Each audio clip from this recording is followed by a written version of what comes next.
সহিংসতায় উস্কানির মামলায় পাকিস্তানের নজিরবিহীন রায় দিয়েছেন আদালত।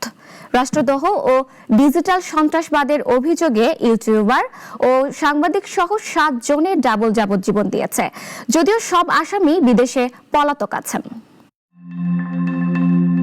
পাকিস্তানের সংবাদ মাধ্যম ডনের প্রতিবেদন অনুযায়ী শুক্রবার এই রায় ঘোষণা করেন এটিসি আদালতের বিচারক তাহির আব্বাস সিপ্রা। দণ্ডপ্রাপ্তদের মধ্যে রয়েছেন ইউটিউবার আদিল রাজা, সাংবাদিক ওয়াজাহাত সাইদ খান, সাবির শাকির, শাহিন সেহবাই, হায়দার রাজা মেহেদি, মুইন পীরজাদা এবং সাবেক সেনা কর্মকর্তা আকবর হোসেন। তাদের বিরুদ্ধে পাকিস্তানের বিরুদ্ধে যুদ্ধ ঘোষণা, রাষ্ট্রদ্রোহ এবং রাষ্ট্রীয় প্রতিষ্ঠানের বিরুদ্ধে ডিজিটাল সন্ত্রাসবাদ চালানোর অভিযোগ আনা হয়।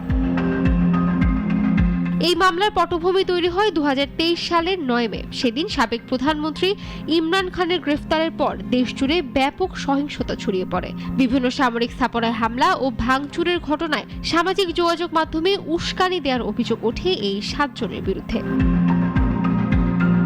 আদালতের রায়ে বলা হয়, আসামিরা ডিজিটাল প্ল্যাটফর্ম ব্যবহার করে রাষ্ট্রের বিরুদ্ধে ষড়যন্ত্র করেছেন এবং জনগণকে বিদ্রোহে প্ররোচিত করেছেন।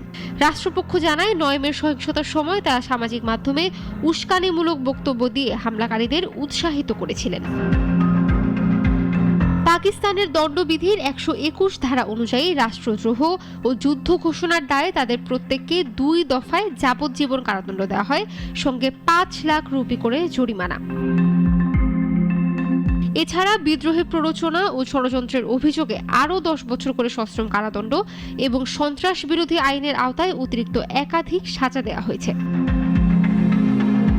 আসামিরা বর্তমানে দেশের বাইরে থাকায় অনুপস্থিতিতেই বিচার কার্যক্রম সম্পন্ন হয়। আদালত নির্দেশ দিয়েছেন, তারা দেশে ফিরলেই যেন গ্রেফতার করে সাজা কার্যকর করা হয়। তবে এই রায়ের বিরুদ্ধে আগামী 7 দিনের মধ্যে ইসলামাবাদ হাইকোর্টে আপিল করার সুযোগ রয়েছে। ইশরাত জাহান, নাগরিক।